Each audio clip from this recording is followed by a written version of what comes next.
നമസ്കാരം.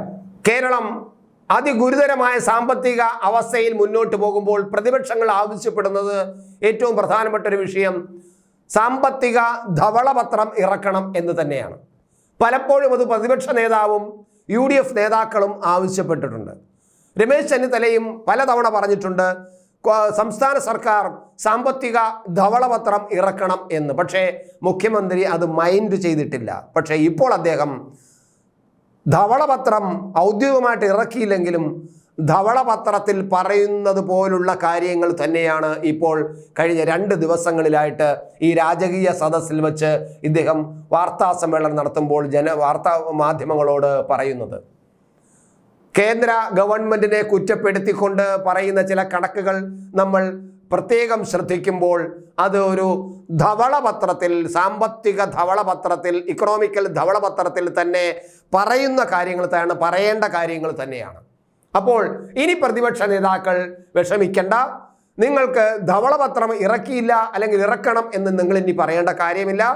മുഖ്യമന്ത്രിയുടെ കഴിഞ്ഞ 2 ദിവസത്തെ വാർത്താ സമ്മേളനത്തിൽ പറഞ്ഞ ചില കണക്കുകൾ, സാമ്പത്തിക കാര്യ കണക്കുകൾ, കേന്ദ്ര ഗവൺമെന്റിനെ കുറ്റപ്പെടുത്തിക്കൊണ്ടാണെങ്കിൽ പോലും പറഞ്ഞ ചില കണക്കുകൾ നിങ്ങൾ അപഗ്രഹിച്ചു കഴിഞ്ഞാൽ അത് ധവളപത്രം ഇറക്കിയതിന് തുല്യമാണ് എന്ന് തന്നെ കാണാം. അപ്പോൾ ഗവൺമെന്റ് ധവളപത്രം ഇറക്കില്ല എന്നൊക്കെ പറഞ്ഞെങ്കിലും പാവം അറിയാതെ കണക്കുകൾ പറഞ്ഞപ്പോൾ അത് ധവളപത്രത്തിലേതുപോലെ ആയിരിക്കുന്നു എന്നതാണ് കാണുന്നത്. എന്തായാലും കേന്ദ്ര ഗവൺമെന്റിനെതിരെ ആഞ്ഞടിച്ചുകൊണ്ട് കേന്ദ്ര ഗവൺമെന്റ് ഒന്നും തരുന്നില്ല, ഇവിടെ ഒന്നും കിട്ടിയില്ല എന്നൊക്കെ ഒരു സിനിമയിൽ പറയുന്നത് പോലെ ഞങ്ങൾക്കൊന്നും തരുന്നില്ല എന്ന് പറഞ്ഞുകൊണ്ടുള്ള പരിദേവനങ്ങളാണ് ഇപ്പോൾ വാർത്താ സമ്മേളനത്തിൽ പറയുന്നത്.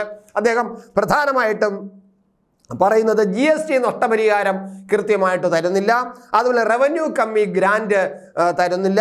ഇങ്ങനെ നോക്കുമ്പോൾ സുപ്രീം കോടതിയിൽ നിന്നും അനുകൂലമായ വിധി വന്നില്ലെങ്കിൽ വളരെ ഗുരുതരമായ അവസ്ഥ. കാരണം സുപ്രീം കോടതിയിലേക്ക് കേസ് പോയിരിക്കുകയാണ്, കേന്ദ്രം അവഗണിക്കുന്നു പറഞ്ഞുകൊണ്ട്. അപ്പോൾ അങ്ങനെ വന്നപ്പോൾ വളരെ ഗുരുതരമായ സാമ്പത്തിക ദുരന്തം തന്നെ അദ്ദേഹം തന്നെ പറഞ്ഞു, അദ്ദേഹത്തിൻ്റെ നാക്കുകൊണ്ട് തന്നെ പറഞ്ഞു, സാമ്പത്തിക ദുരന്തം തന്നെ കേരളത്തിൽ സംഭവിക്കാൻ സാധ്യതയുണ്ട്. അദ്ദേഹം പിന്നെ ഭരണഘടനയുടെ അനുച്ഛേദം 293(3), 293(4) എന്നിവയുടെ പേരിൽ ഇല്ലാത്ത അധികാരങ്ങൾ കേന്ദ്രം പ്രയോഗിക്കുകയാണ് എന്നും അദ്ദേഹം പറഞ്ഞു. ഇതെല്ലാം ധവളപത്രത്തിൽ പറയേണ്ട കാര്യങ്ങൾ തന്നെയാണ്. അതുപോലെ സാമ്പത്തികം ദീർഘകാലാടിസ്ഥാനത്തിൽ വിനാശകരമാകും. നമ്മുടെ കേരളത്തിന്റെ സാമ്പത്തിക അവസ്ഥ വളരെ വിനാശകരമായിട്ട് രീതിയിലേക്കാണ് പോയിക്കൊണ്ടിരിക്കുന്നത്. അത് ദീർഘകാലാടിസ്ഥാനത്തിൽ വിനാശകരമായ രീതിയിലേക്ക് പോകും എന്നാണ് പറയുന്നത്. കേന്ദ്രം അത് പറയുന്നത് നമ്മളുടെ ഭരണം കൊണ്ടല്ല, ഞങ്ങളുടെ ധൂർത്ത് കൊണ്ടല്ല, ഞങ്ങളുടെ കെരുകാഴ്ചത കൊണ്ടല്ല, നമ്മുടെ സാമ്പത്തിക അച്ചടക്കം പാലിക്കാത്തത് കൊണ്ടല്ല, കേന്ദ്രം കടം അനുവദിക്കാത്തത് കൊണ്ടും കേന്ദ്രം പണം തരാത്തത് കൊണ്ടുമാണ് എന്ന് പറയുന്നു.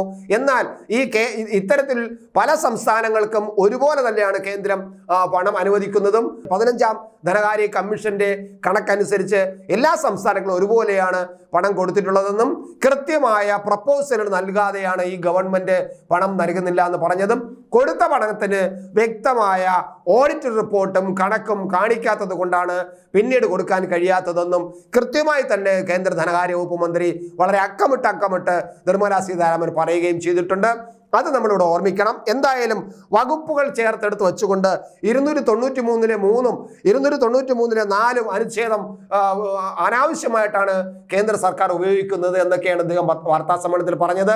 ഇന്നും അദ്ദേഹം പറഞ്ഞ കണക്കുകൾ വാർത്താ സമ്മേളനം നടത്തുമ്പോൾ പറഞ്ഞിരിക്കുന്നത് 1,70,75,000 കോടി രൂപ കേന്ദ്രം തരേണ്ടതുണ്ട് എന്നും പറയുന്നു. ഇതെല്ലാം ഞാൻ നേരത്തെ പറഞ്ഞതുപോലെ ധവളപത്രത്തിൽ പറയേണ്ട കാര്യങ്ങൾ തന്നെയാണ്. എന്തായാലും മുഖ്യമന്ത്രി അറിഞ്ഞോ അറിയാതെയോ ധവളപത്രം പ്രകാശനം ചെയ്തിരിക്കുന്നു തൻ്റെ വാർത്താ സമ്മേളനത്തിലൂടെ.